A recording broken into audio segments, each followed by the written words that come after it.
So viewers, এই মুহূর্তে সবথেকে বড় খবর হলো যে জুমকে চ্যালেঞ্জ জানিয়ে রিলায়েন্স আনছে Jio Meet video calling app. তো আপনারা তো প্রত্যেকেই জানেন যে আমাদের ইন্ডিয়ান গভর্নমেন্ট থেকে জুম অ্যাপকে নিষিদ্ধ ঘোষণা করা হয়েছে। জুম অ্যাপকে কেন নিষিদ্ধ ঘোষণা করা হয়েছে এবং কী সব কারণ, এর উপরে আমি একটা প্রপার ভিডিও বানিয়ে রেখেছি। আমি ভিডিও লিঙ্ক আই বাটনে, ডেসক্রিপশন বক্সে এবং ফার্স্ট কমেন্টে দিয়ে রাখবো। আপনারা কিন্তু সেখান থেকে গিয়ে পুরো তথ্যটা জানতে পারেন। এবং এই ভিডিওটি বানানোর পর আমাকে অনেকে কমেন্ট করেছে যে তাহলে আমরা আমাদের কাজ কীভাবে কমপ্লিট করব। তো সেই টপিকের ওপরে আমি ভিডিও বানিয়ে রেখেছি। আমি টোটাল 5টা বেস্ট ভিডিও কলিং অ্যাপ নিয়ে কথা বলেছি। তো সেই ভিডিওটা কিন্তু আপনারা দেখতে পারেন। আমি আই বাটন, ডেসক্রিপশন বক্স আর ফার্স্ট কমেন্টের লিঙ্কে দিয়ে রাখবো। তো এবার আমি আপনাদের একটা নিউজ পোর্টালে নিয়ে যাচ্ছি। তো নিউজ পোর্টাল হচ্ছে এই সময় থেকে। তো এখানে আপনারা স্পষ্ট দেখতে পাচ্ছেন যে জুমকে চ্যালেঞ্জ জেনে রিলায়েন্স আনছে Jio Meet video calling app. এবং সবথেকে যে এই অ্যাপের খাস বাত সেটা হচ্ছে যে জিও মিটে বিজনেস প্ল্যানের মাধ্যমে একসঙ্গে 100 জনের সঙ্গে ভিডিও কল করা যাবে। তো আপনারা কিন্তু এখানে জুম অ্যাপের থেকেও ভালো জিনিস পাচ্ছেন। তো এবার দেখুন, আমি নিউজটা পড়ছি, আপনারা একটু ভালো করে শুনবেন। বলছে যে এই সময় ডিজিটাল ডেস্ক, জুম, গুগল ডিওর মতো ভিডিও কলিং অ্যাপগুলিকে চ্যালেঞ্জ ছুড়ে দিয়ে এবার হাজির রিলায়েন্স জিও মিট। তো চলতি সপ্তাহে জিও মিটের ঘোষণা করেছে মুকেশ আম্বানির সংস্থা।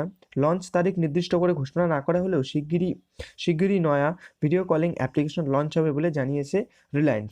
তো আমি আপনাদের যেটা বলেছি যে এখনও পর্যন্ত কিন্তু এই জিও মিট লঞ্চ করা হয়নি, তো কিন্তু এটা খুব শিগগিরই লঞ্চ করা হবে, যেটি কি মুকেশ আম্বানির সংস্থা থেকে বলা হয়েছে। এবার বলেছে যে প্রসঙ্গত লকডাউনের সময় ভারতীয় বাজারে ব্যাপক জনপ্রিয়তা লাভ করেছে জুম, গুগল মিট এর মতো ভিডিও কলিং অ্যাপগুলি। এবার তাদের চ্যালেঞ্জ ছুটতে আসছে জিও মিট। তো আমি আপনাদের বলে রাখি যে জুম, গুগল মিট, তো hangout, free conference, Cisco Webex meeting, তো এই সমস্ত যে ভিডিও কলিং অ্যাপগুলি আছে এই অ্যাপগুলিকে কিন্তু জিও খুব সহজেই হারিয়ে দিবে।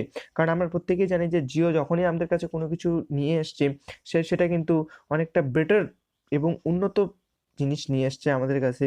তো আমরা আশা করছি যে এই ভিডিও কলিং অ্যাপটাও অনেকটাই আপডেট থাকবে। সো এবার দেখুন যে অ্যান্ড্রয়েড ও আইওএস, মানে অ্যান্ড্রয়েড এবং অ্যাপেলের সেট দুই প্ল্যাটফর্মেই ব্যবহার করা যাবে জিও মিট অ্যাপ্লিকেশন। রিপোর্টের দাবি যে ভিডিও কলিং এইচডি অভিজ্ঞতা আনবে এই অ্যাপে। তো আপনাদের এখানে সবথেকে যেটা বড় কথা সেটা হচ্ছে যে ভিডিওর যে কোয়ালিটি থাকে সেটা কিন্তু আপনারা এইচডি পেয়ে যাচ্ছেন। অনেক ভিডিও কলিং অ্যাপসে বলা থাকে যে এইচডি পেয়ে যাবেন, কিন্তু সেখানে কিন্তু এইচডি আসে না, পিকচার কোয়ালিটি খুব খারাপ আসে। কিন্তু এখানে জিও মিটে স্পষ্ট দিয়ে দেওয়া আছে যে আপনি এইচডি অভিজ্ঞতা আনবে এই অ্যাপ।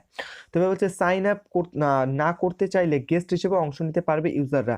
এবার জুম অ্যাপ ইউজ করার পর অনেকের মনে ভয় ঢুকে গেছে যে যদি এই জিও মিট অ্যাপ ইউজ করে তাদের যে পার্সোনাল ইনফরমেশন সেটা যদি আউট হতে থাকে, তো সেই জন্য জিও এই ব্যবস্থাও করেছে যে তারা কিন্তু লগ ইন না করেও তারা সেটিকে গেস্ট হিসাবে ইউজ করতে পারবে।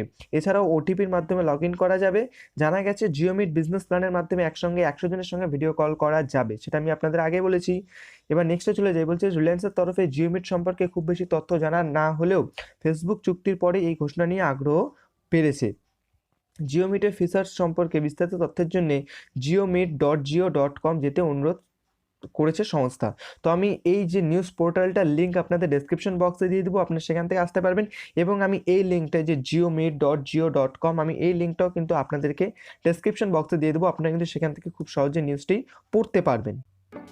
যেহেতু এখনও পর্যন্ত এর লঞ্চ ডেট ঘোষণা করা হয়নি, তো যখনই লঞ্চ ডেট ঘোষণা করা হবে আমি কিন্তু আপনাদের একটা স্পেসিফিক ভিডিও বানিয়ে সেখানে বলে দিব। এবং সেই অ্যাপটি কীভাবে ইউজ করতে লাগবে, কীভাবে সাইন ইন করতে লাগবে, কীভাবে সাইন আপ করতে লাগবে, আমি আপনাদের ডিটেলস একটা ভিডিও বানিয়ে দেবো। তো আপনারা আমার চ্যানেলটি সাবস্ক্রাইব করে বেল আইকনটি প্রেস করে রাখবেন এরকম ইন্টারেস্টিং ভিডিও পাওয়ার জন্য।